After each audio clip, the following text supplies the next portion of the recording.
everyone. Welcome back to another episode of the Play On podcast. This is a hurling edition. I'm here with Luke. Luke, how's it going? All good, all good.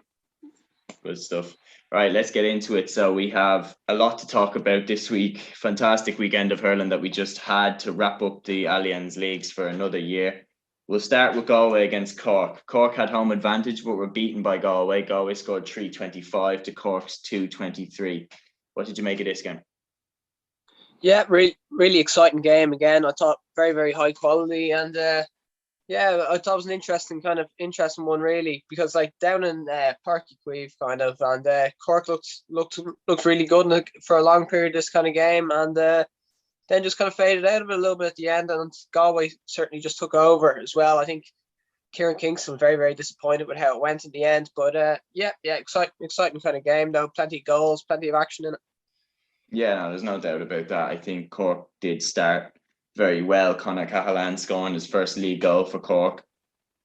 They did look on top, and then they got given a gift as well. Aina Murphy botched the puck out to Garrod McInerney. It was meant to be a short one. Jack O'Connor picked it up and hit a bullet into the corner.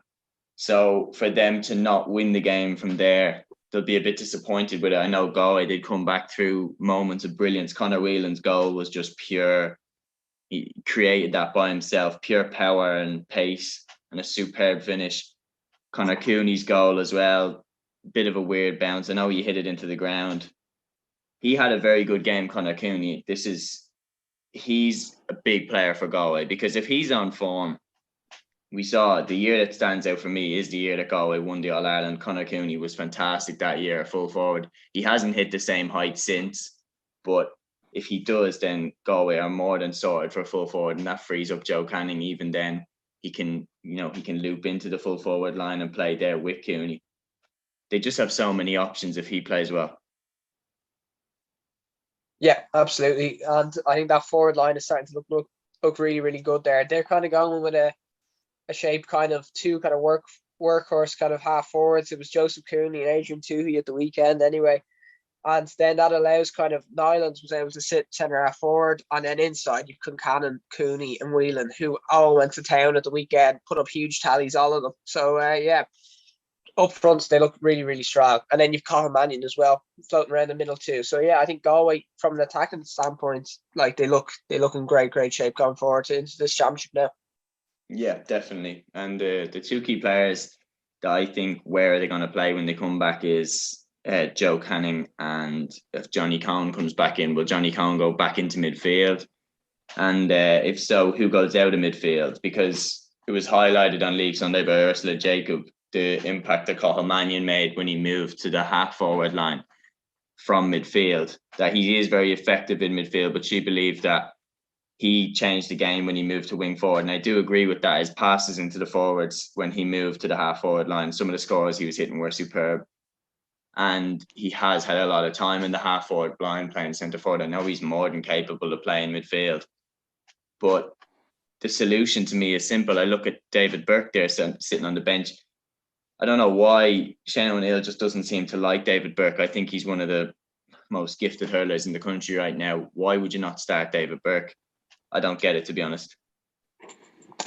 Yeah, I think he's kind of been very injury plagued for the last kind of year or so and everything, and he's kind of been very much struggling to kind of get a consistent run in the team and everything. So I think it would be a huge boost if they can get him fit. And he was really, really good when he came on at the weekend. So if they can get him fit playing midfield for this season in championship, then I think you'll find that if he's up and running, that he will be a definite in that midfield position. Yeah, I agree with that. And I just find it so fascinating, even with how their lineup is going to be. Will Pádraig Mannion even go into midfield? Because he was there last year, and he seems to have been moved back to wing back by Shane O'Neill. And you wonder now, has he reverted to putting Pádraig Mannion back at wing back? I always preferred Mannion at wing back. I think he's superb there. They just have so many options in every position, and I think they are, apart from Limerick, I'd say they have the most strength and depth of any team in the country right now. Yeah, I think so. And I think there's going to be some serious debate over that starting team. Like you look at Dahi Burke and McInerney kind of switching positions as well again at the weekend. They were rotating between centre half back and full back. I think they might maybe revert back to the kind of tried and trusted for championship. Maybe was like Dahi Burke brings a lot. His balls into the full forward line anyway are a huge asset kind of, and his delivery is something that you don't kind of get with McInerney when he's out centre half back. But I think just from a natural standpoint, I think we will go back to seeing Dahi Burke back in full back and McInerney back out centre half back by championship. But yeah, it's another interesting one to see what way Shane O'Neill's going to go about that. No, there's no doubt about that.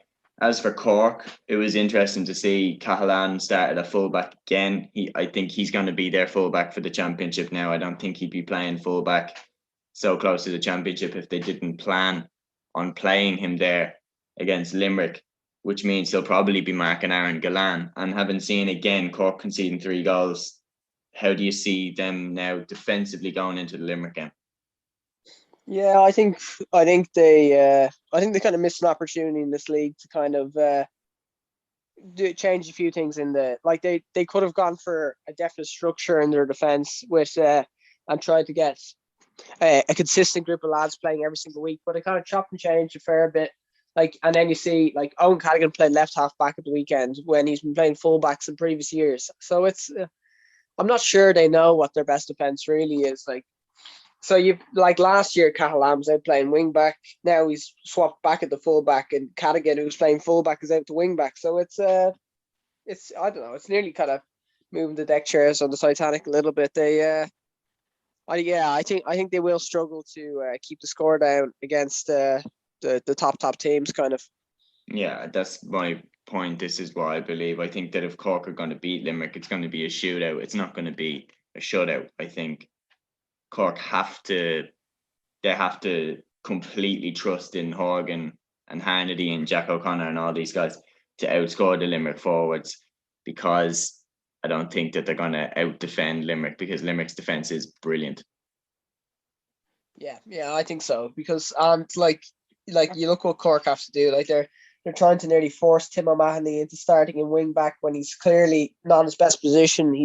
I think he's a far better midfielder or wing forward or something, and they're just having to put him in wing back just for the sake of I don't know, you're trying to strengthen that line. So I think all that kind of indicates that defensively is certainly not their strength, and they will be looking at this league. The biggest thing they'll take out of it is how easy they are scoring goals themselves now. So like you're saying, they will be hoping to just get an adequate defense that is kind of somewhat slowing down teams, and then just trust that the inside forwards are going to hit the net more.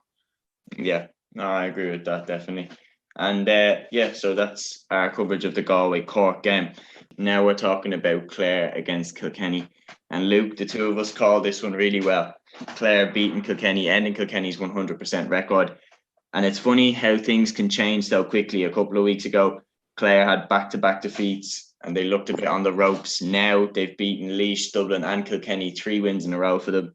David McInerney's back. Dermot Ryan looks a brilliant find at wing back. Their team is really taking shape. They really seem to have a core in their team. The likes of Aidan McCarthy, Tony Kelly are all hitting form at the right time for Clare. And especially with Waterford's injuries, which we'll talk about later, I think that Clare now actually have a brilliant chance of beating Waterford, and it's all looking rosy for them. Yeah, absolutely. I thought a really, really good game at the weekend. It was kind of a funny kind of game. Kilkenny looked to be in control for large parts of it, and then Clare scored 2 goals in pretty much in very, very quick succession, and then kind of changed the whole the landscape of the entire game, really. So it was and then of course they finished very, very strongly too and pulled away. So it was it was a very entertaining game though as well. And like some of the goals, you see Tony Kelly's goal and David Reedy's goal then as well. That was an unbelievable goal. So it was it was really, really good fare kind of. So I think Clare will be absolutely delighted. The only kind of negative, I suppose, for them is that Aaron Fitzgerald and Dave McInerney both limping off in the first half. So that's something though to worry them 2 weeks out from championship now. That they just have to hope that they get them back fit, kind of. Yeah, and they're not the only team that has, injuries galore. That's going to be a team of the championship. No county is untouched by injuries. Interesting enough for Kilkenny's part, Richie Lahey, who did get injured in the first round of the league, he's back and he's a massive boost for Kilkenny. If he plays well, he's a superb player. Interesting enough, Walter Walsh started the game, but he went off in the first half. He seems to be a bit of an enigma, this fella. How do you think you can get the best out of him? Yeah, well, again, another fellow that's been kind of plagued by injuries a little bit, and then he went off. Obviously, I think it was a blood injury in the end that he went off with. Him and Adrian Mullen both left in the first half. Yeah, I think you look at kind of Walter Walsh, like he kind of been in and out of the team, and then like wasn't starting games. And you can go back as far as the Limerick semi-final when he didn't start that game, then comes on and absolutely lords it, wins every puck out, scores I think 3 points from play in that game. So it's just, if when he's fully fit, it's hard to imagine a Kilkenny team that doesn't have him starting out wing forward somewhere. And it's, if you just know that if you're under pressure, you can just put a puck out in his head, and he's the chances are he's going to come down with it. So yeah, I do think that if they can get him fit, I think he has a huge role to play this year. Yeah, I agree with that. And like, I've seen him in person once. He's an absolute huge man. And to have that insurance policy that if Kilkenny are on the ropes, that Owen Murphy can just hit the puck outs out on him, it's a massive comforting thing. And it's a massive insurance policy for Kilkenny. And I don't think they should take that lightly. But the guy that came on for him, Martin Keown, he stepped up again, scored a brilliant goal right into the bottom corner. And then he set Owen Cody up for another goal chance. But Owen Cody took his point, and I think he should have gone for the goal. But Keown, he's pushing for a start now for Kilkenny. Me personally, I wouldn't have started him, but now he's really pushing. He's really knocking on the door for me. Yeah, absolutely. I think they can, I think what you're going to see for Kilkenny is you're going to have out in the wing forwards, you're going to have John Donnelly and Martin Keown doing there just to provide the kind of bit of work rate into that forward line. So that, and those two lads, like with the work they get through, is going to allow the entire rest of that forward line to flourish. So I think them two are guaranteed to start now week one. Yeah, I agree with that. I think another interesting one is Owen Cody. Where will he fit into Kilkenny's team? Because obviously in the inside line, you've got the likes of James Bergen, you got the TJ Reid obviously to come back. And where will Adrian Mullen play as well if Donnelly, Walsh and Keogan are in the half forward line? Do you think Owen Cody will start? Yep, I think so. I think you'll see Donnelly, Adrian Mullen, Keogan, and then I think inside you're going to see Billy Ryan, TJ Reid, and Owen Cody, with Walter Walsh maybe coming in off the bench. Yeah, I agree with that. Interestingly, Kilkenny and Galway are on different sides of the Leinster Championship. Kilkenny are going to play against either Wexford or Laois. Galway are going to play against either Dublin and Antrim. I think it's going to set up for a Kilkenny versus Galway Leinster final.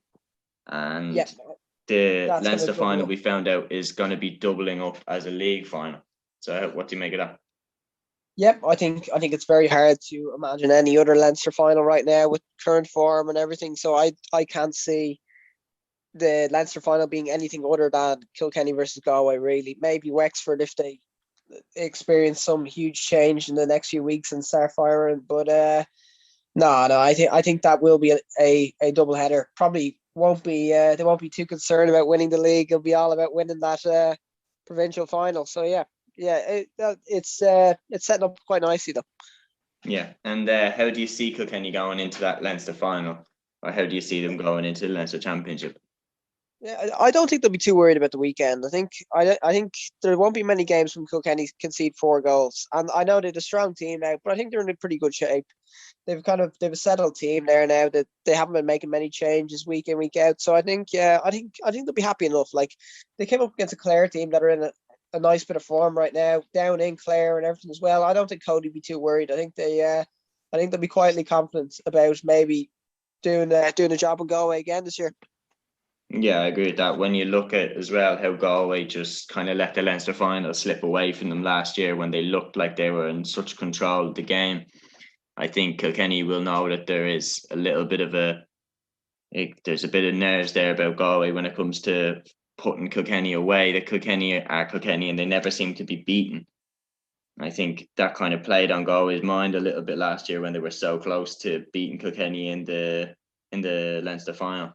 Yep, completely agree. Yeah, and going back to Clare briefly though, I think that with the kind of the form of the two teams, that Clare Waterford game has suddenly become maybe the game that I'm most excited to watch kind of in the early stage of championship. Like it went from being a situation where Clare were kind of struggling a little bit and Waterford looked like they weren't they were missing a few and they weren't looking too great themselves. And now we've got to a situation where the two form teams gonna be clashing in week one of the championship. So yeah, that's a really, really exciting game. And I'm really looking forward to seeing this Clare team more. Like you look at the form of Aidan McCarthy, he looks like he could be an absolute superstar with the way he's going. Yeah, definitely. There's no doubt about that. The guy just oozes class, and he's very, very, very industrious. He moves about a lot. He's very mobile, and he's a great utility player. He can play in the defence. He can play in the forwards. He could probably do a job at midfield as well. The guy is just a brilliant hurler, and as you've said, the only way is up for him. He's such a young guy, and he'll be a fixture, in my opinion, in the Clare team for years to come. Yeah, absolutely. Yeah, I think the only issue for Clare is I think they've been trying to get Colm Galvin up firing and they've given him kind of 2 games where he's kind of been very quiet in both of them. So they'll be hoping for him to kind of pick up a little bit of form kind of going forward, because I think they're very desperate for him to occupy that midfield position beside Malone, which allows Tony Kelly to be freed up as well with Aidan McCarthy. So yeah, I think that'll be the interesting one to watch. And then obviously the other one to watch is if David McInerney's fitness as well. Yeah, he's a game changer for Clare. Like, the guy is an all-star. He's a superb hurler. He can play in midfield. He can play in the halfbacks. He can play fullback as well. He can cover for Conor Cleary there. He's a massive player for Clare. He looked really good at wing back before he got taken off as well. And that half-back line now with Conlon, if McInerney's there, and Diarmuid Ryan as well on the other wing. Interesting enough, though, Diarmuid Ryan used to play in the forwards, and he hit a very nice point from deep inside his own half. And when you were talking about, halfbacks being set up to score points, you wonder, is his previous experience as a forward part of the reason that he's in the halfback line now? Yeah, I think that it could be a good call. Like he's like again another huge man. Like you look at some of the size profile of some of this Clare team, like even the last week. I know he didn't play at the weekend, but you look at kind of Paddy Fitzpatrick as well, the size of him as well. So they've got some like huge men in that they can play in that half back line and stuff. So David yeah, Fitzgerald as well. Yeah, absolutely. David Fitzgerald kind of came on to replace McInerney and play that wing back role after as well himself. So I don't know. It's kind of they nearly kind of are replicating Limerick's half back line a bit. They've seen what a dominant half back line can do, and they've just seemed to have gone all size in that line. And then yeah, it's starting to pay off last few weeks though. Yeah, definitely. Okay, so that is our coverage of the Clare versus Kilkenny game done. In this part, we're going to talk about the Waterford versus Tipperary game. So Waterford pulling out another win, 2 goals and 29 points to Tipperary's 3 goals and 21 points. Waterford getting another win in the league, but at what cost?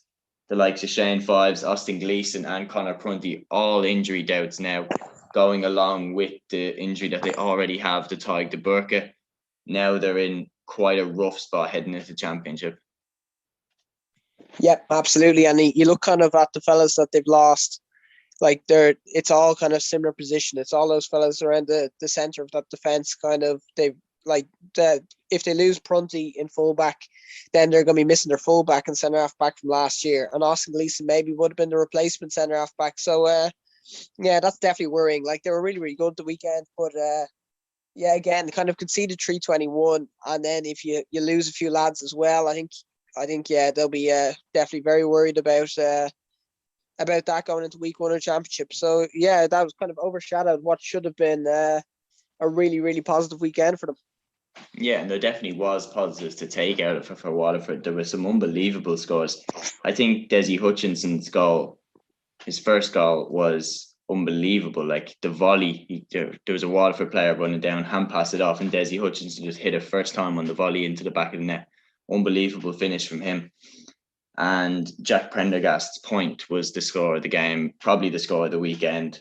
Unbelievable solo point. He took it on the run and just banged it over the bar from way out.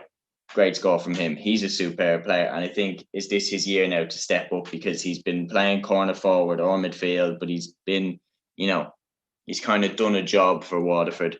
But now with their injury doubts, this is time to step up. Yep, absolutely. Like you look at last week against Galway as well, he scored a goal and 2 points. looked really, really good that game. And like some of the powerful direct running he did, he was the fellow that ran through the middle and laid that off to Desi Hutchinson for the volley. So yeah, he's been I think he's been one of their biggest kind of assets in the league so far. You look at that forward line at the weekend, like Desi Hutchinson was superb. Shane Bennett looks back to his best. Stephen Bennett again, like his usual nearly at this stage. He had 15 points and looks faultless.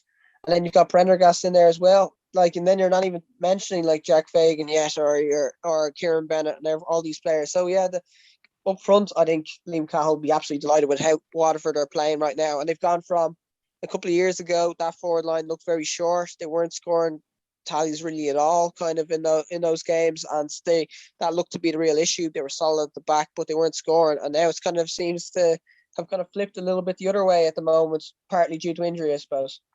Yeah, definitely. That Waterford were synonymous a few years ago of being tight at the back. The likes of Kevin Moore and was kind of in his prime, and now it's flipped the other way. And yeah, I do agree. I think that the players that Waterford have lost, Shane Fives could have done a job even in the full back line. Now he's gone too. Austin Gleeson, as you said, would have been their choice to replace Tyke de Burke at centre half back. Now he's gone too. So it's probably going to be Irla Daly at centre half back for Waterford. And you saw how easily Cork ran through when he was at centre half back. So it's worrying signs for them.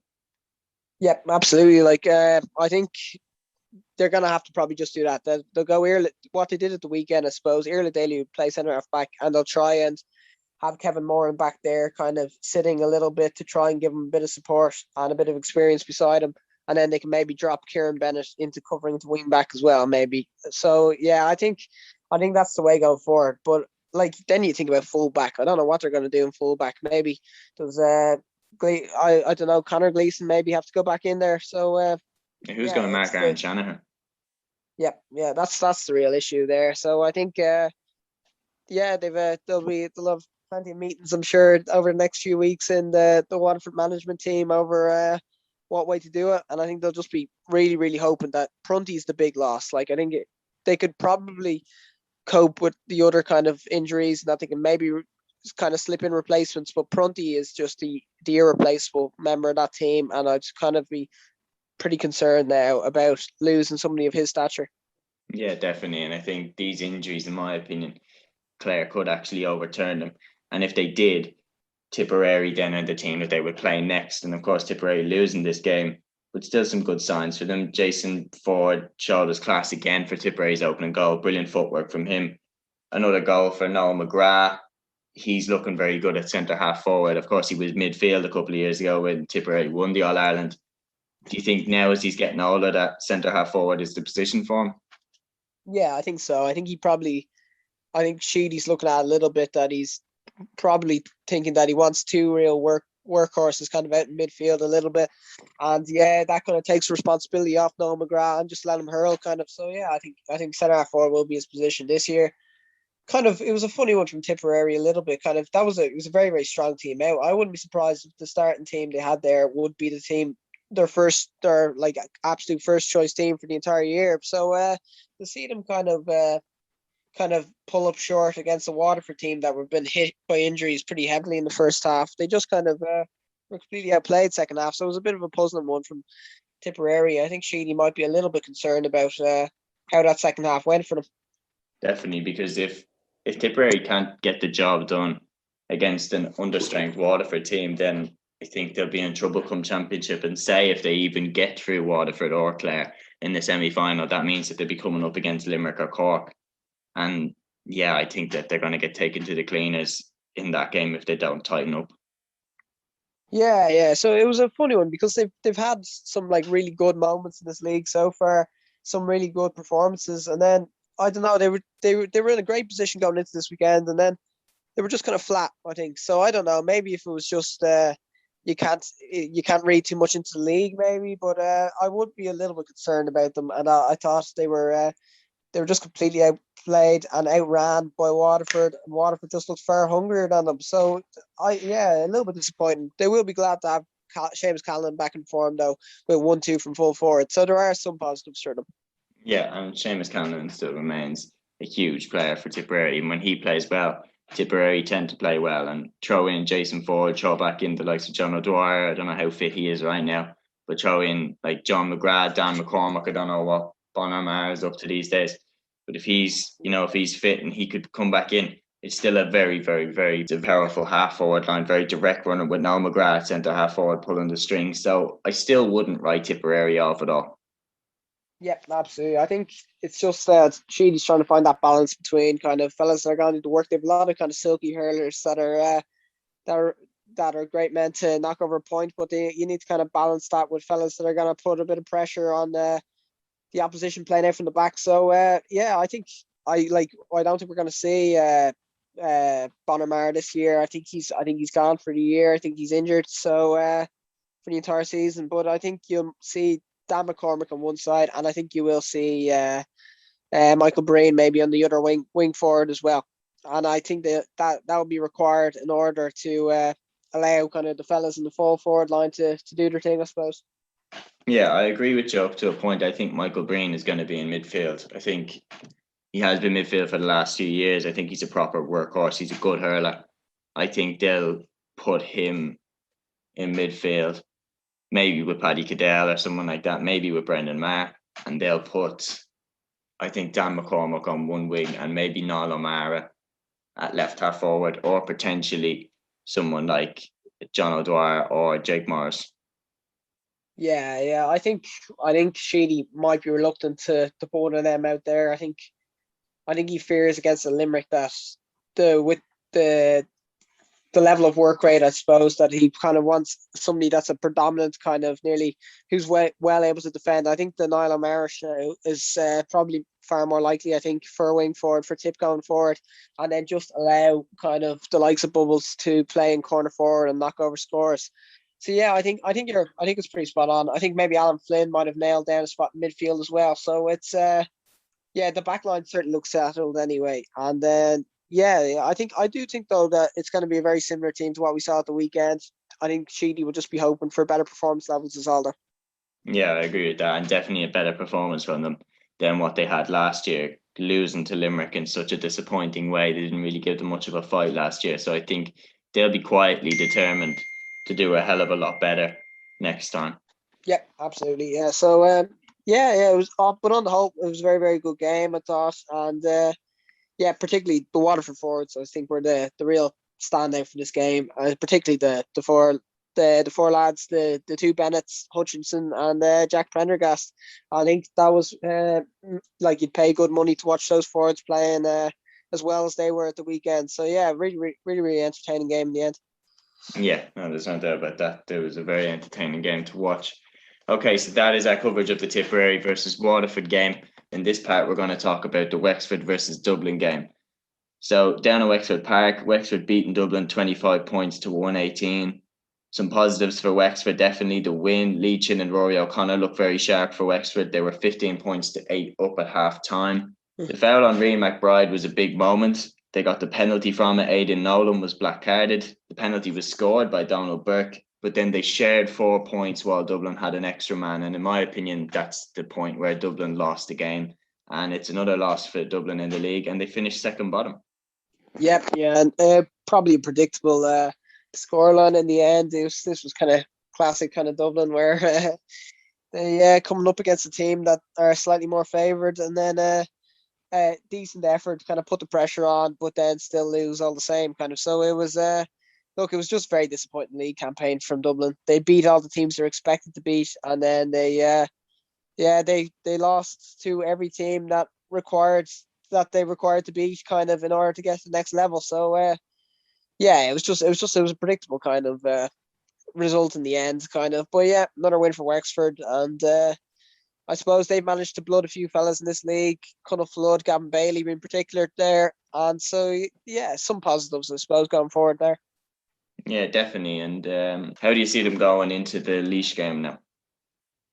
It's hard to know by them really a little bit. They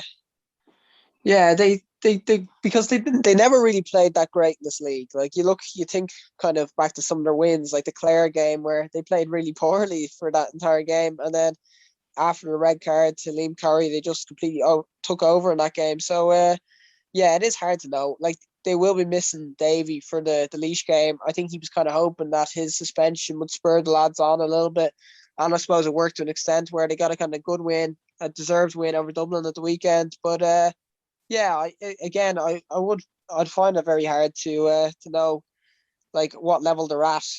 Like obviously you'd expect them to beat Laois probably quite handily in the first game of Leinster. But then, yeah, going in after that, they're going to be playing Kilkenny in that Leinster semi-final. And based off league form, I can't expect Wexford to get too close to Kilkenny anyway. So, yeah, I think it was a mixed league kind of campaign for them. Nothing like too special, but nothing too disastrous as well. Is it not a good sign for Wexford though that, I mean, I agree with you that they haven't played too well in all their games, yet they've still beaten Dublin, Clare, Laois, and they got a draw against a good Antrim team, and they finished second in a strong league group. Is it not a good sign that they're still getting results while not playing particularly well? So imagine if they hit form.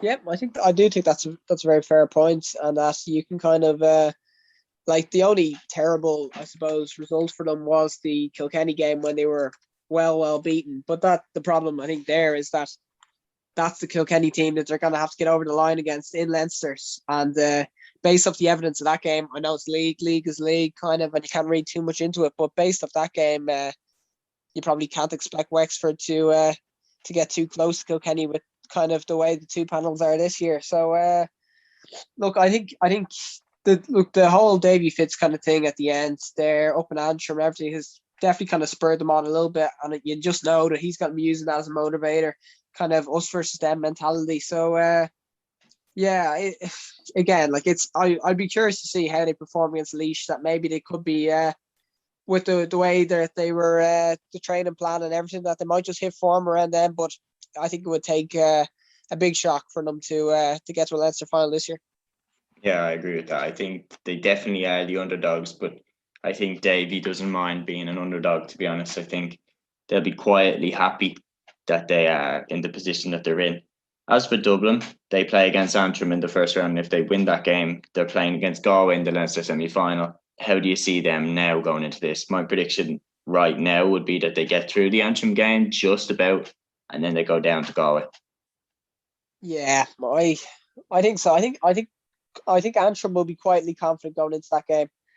That, like, based off the league form, I think Antrim have had a far better league than Dublin, reflected on the table as well. That Antrim finished ahead of Dublin. I know Dublin won the league game, but it's not really been a good campaign for Dublin at all. And yeah, it's a potential banana skin there in the first round already. That yeah, it's a really awkward game from going in. Like, Antrim will be absolutely flying with their confidence and everything. Like, so yeah, I think maybe you're right. I think that maybe Dublin will just about get over the line in the Antrim game, but I think they could get quite a beating from Galway if Galway are in the mood though.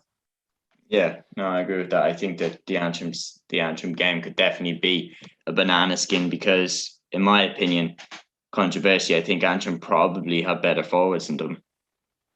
Yep. I think that's definitely a fair point. I think Dublin looked pretty short again at the weekend. Like, you're looking at out of the starting forwards, like Donald Burke was named midfield but played up front. He scored 110, but only 1 point from play.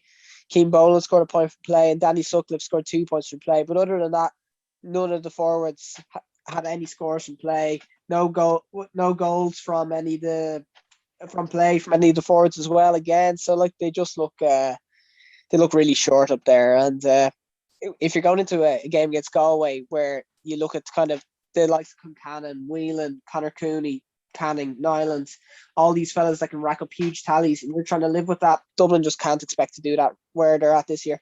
Yeah, I agree with that. I think that Galway looks so good right now. My point about Antrim having better forwards, I think, largely stems from the fact that Antrim aren't having to shoehorn any, defenders into the forward line. Like, the way that Dublin have moved Liam Rush and Chris Crummy around all over the pitch. Antrim don't do that. They have out and out forwards, and Dublin are having to, try out different players there. And as well as that, Matty Kenny just keeps bringing new guys in. And I don't think Matty Kenny knows what his best team is right now, but Antrim definitely know who their best team is. And that is definitely an advantage for them. Yep, completely. And that's why people are starting to edge towards Antrim maybe pulling off a shock in that first game. Like we could probably predict the Antrim starting team right now, kind of over who will play in that Dublin game. But Dublin still have so many questions. Like we still have no idea what the midfield partnership's going to be. We're assuming that Liam Rush is going to play centre half back. We've no idea where Chris Crummy plays. Like Crummy went off at half time at the weekend. So like centre half forward is like we've no idea who's playing there. And yeah, so and like it's just very very all over the place kind of for Dublin at the moment right now. Huge like, kind of mass changes every week to the team, and it's just there's no kind of settled feel to it at all really right now. Yeah, I agree with you. I think that as well as that, there seems to be a lot of players for Dublin who constantly come and go.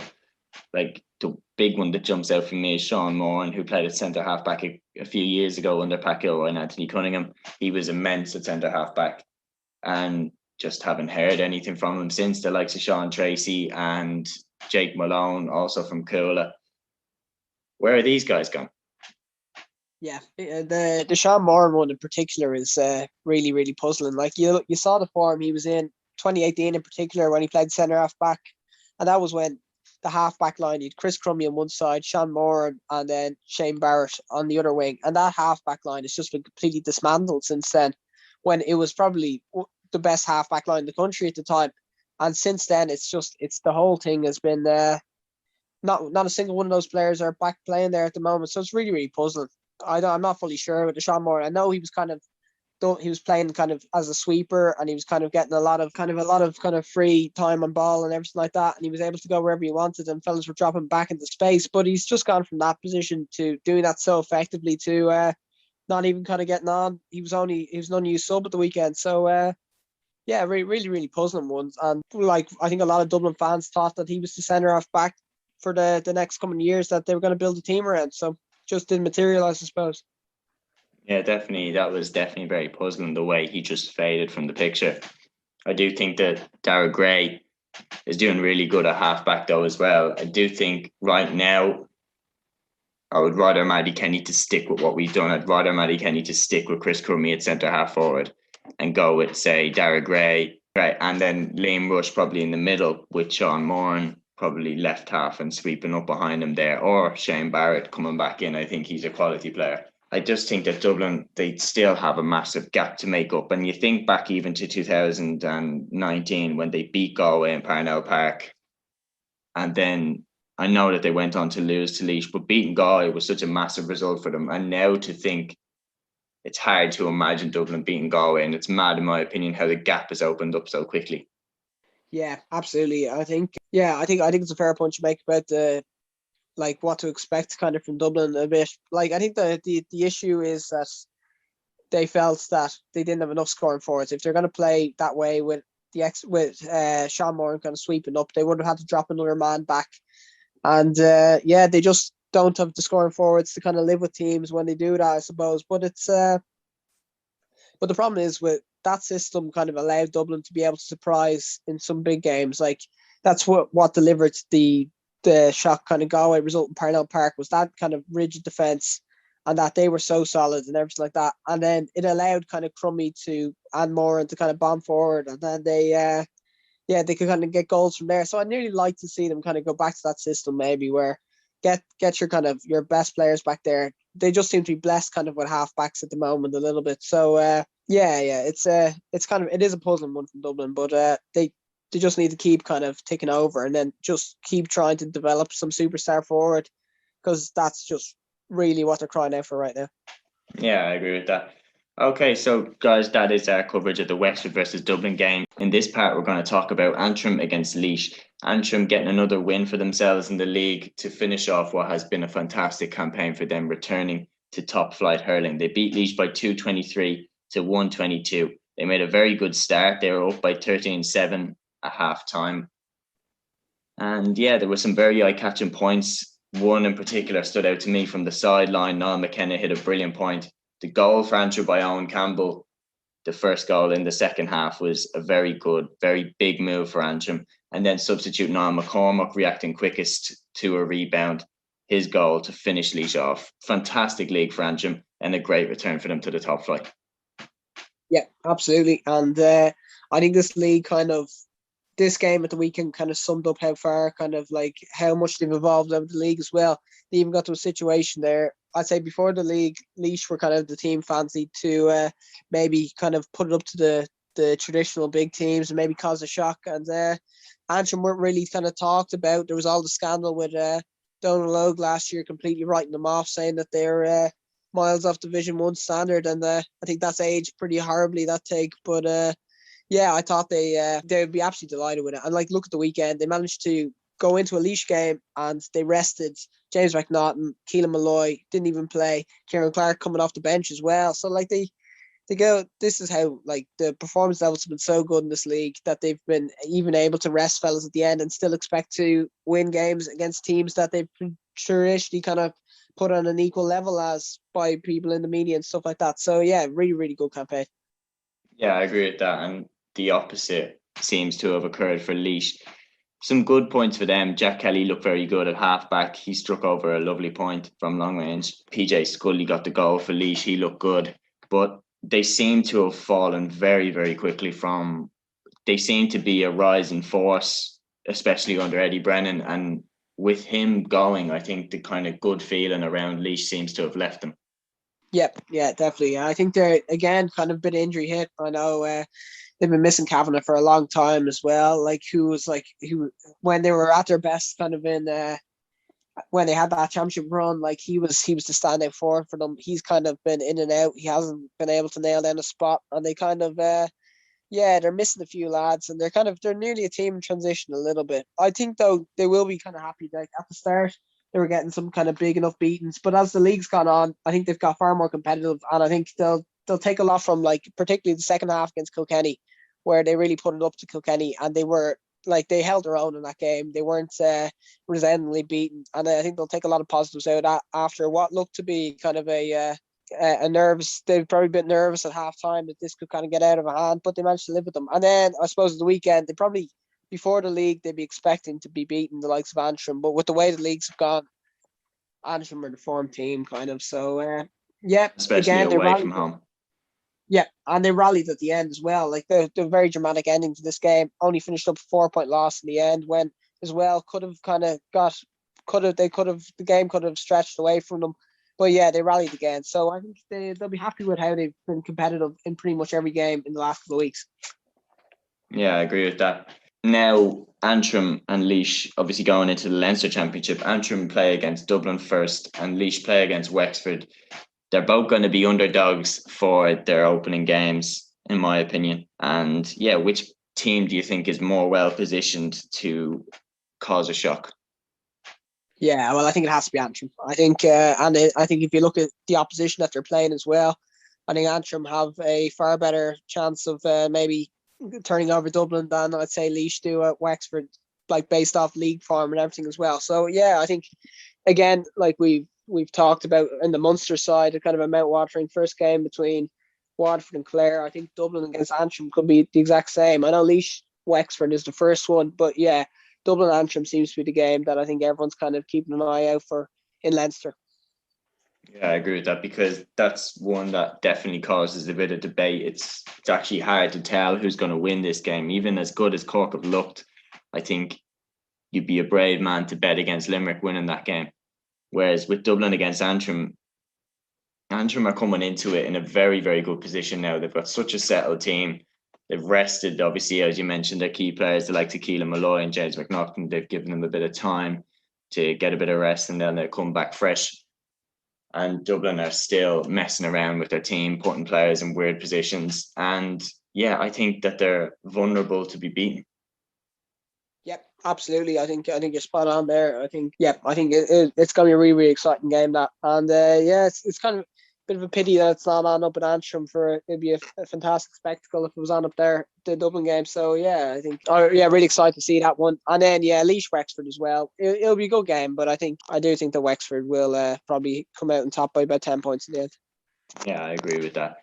So, guys, that is our coverage of Antrim against Laois done. In this part, we're going to have a look at Limerick against Westmeath, another Allianz Hurling League fixture. Westmeath had home advantage against the All Ireland champions, but they lost by 326 to Limerick to 18 points. of Westmeath. Westmeath started okay, then Limerick just kind of took off from there. Kyle Hayes scoring an opening goal for Limerick. They brought on some subs as well, Garrett Hegarty and Pat Ryan. Pat Ryan got a goal for himself. Hard to tell really from this game how good Limerick look, but it is interesting that the likes of Hegarty now are coming back into the team, ready to go for the Cork game now. Yeah, it was kind of a funny game. I know Limerick were like heavily changed and that they made an awful lot of of changes, particularly in the back line. But yeah, they didn't pull away for a long time in this game, and it was still fairly competitive into well into the second half anyway. And then kind of when the subs came on, they I suppose that's when it got to a big scoreline. Then all of a sudden it was a 17-point win. So it was, yeah, look, it was expected, and they did everything expected of them. And so yeah, I think Limerick will be quietly confident with how it's going. Slow start to the league, but then you look kind of the last 2 weeks how they've gone. So I think they'll be. I think it's they still look very intimidating to everyone else. Yeah, definitely as well, especially when you can see that they're just bringing Graham Mulcahy back into the team now, and he hasn't even really played during the league. And to see him come back in, it's another option there for Limerick. Hegarty as well was unbelievable last year. If he even hits half the player he was last year, that's the best wing forward in the country for me. And they're blooding new guys in. We talked obviously about Colin Coughlin as well, a halfback, how good he looked last week. This Limerick team is just, the strength and depth that they have is just unbelievable. Yeah, completely. I think like they were able to throw in Brian O'Grady into that wing back position, and they'd own Conley centre half back. So they there's some mental players coming through there, and that they like it's I've never seen a team with so many options in all these positions. Like they could field 2 different half back lines. They could still be the best in the country with them. So it's it still looks very, very worrying for the rest of the teams. Kind of a Limerick that's still this strong, still this powerful. So yeah, you'll be a brave man to bet against them going into the championship. Yeah, definitely. And as for Westmeath, some good performances from them. The likes of Angus Clark, Tommy Doyle continue to impress. How do you see them now going into their season? Yeah, look, it was a tough campaign for them, and they picked up a few injuries as well. I think importantly, like for them, they lost Davy Glennon, he was kind of their best performer in the league in the early rounds, and they've lost him for the year now as well. So I think it was really, really hard campaign for them, and they're going back down into their championship now, into Joe McDonagh. They probably went in one of the favourites going into it, and now I think form's not great. Confidence is probably going to be a bit low. I think they'll be. I think it's going to be a big ask for them kind of from here. So it's look, it was just a really tough campaign, and I think they'll just hope that this experience of playing top players week in, week out will stand to them in the long term. Yeah, definitely. And I think if you're talking about a game which is definitely going to get some interest on it, Offaly obviously down in the Joe McDonagh, if they play against Westmeath, a team coming down from Division 1 hurling, and Offaly on the rise, I think that could be a cracker of a game. Yeah, definitely. I think that's the thing, is that like the likes of Westmeath kind of well, you look at their campaign and there's a lot of kind of pessimism probably about it with the injuries and everything as well. And then you compare that to Offaly in a few divisions lower there when they seem to be absolutely flying, and hopes are really high there. So it's it was a tough start to the year for Westmeath. So hopefully from their perspective, they can kind of string a few results later on to Joe McDonagh and maybe get themselves up to a championship next year. They'll be familiar with the big teams now. They'll have played them kind of a fair few games against them now. So yeah, like hopefully for the sake of hurling, we want to see more teams kind of competitive at the highest level. So hopefully to Westmeath, this campaign, they can take an awful lot from this and keep improving. Yeah, definitely. And they did have some battling performances. I thought even though they did get beaten heavy enough by Limerick and by Galway, I think that they gave a good showcasing of themselves for large parts of both of those games. And then, of course, I know Waterford made a lot of changes, but they only lost narrowly to Waterford. So they'll take heart from those performances. And going down to the Joe McDonagh, they do have one of the strongest squads in that competition. And I think they should be very confident that they can get the job done in that competition. Yeah, absolutely. Okay, guys. So that is our coverage of the Westmeath versus Limerick game done. Thanks for listening, guys. I hope you enjoyed the podcast, and take care.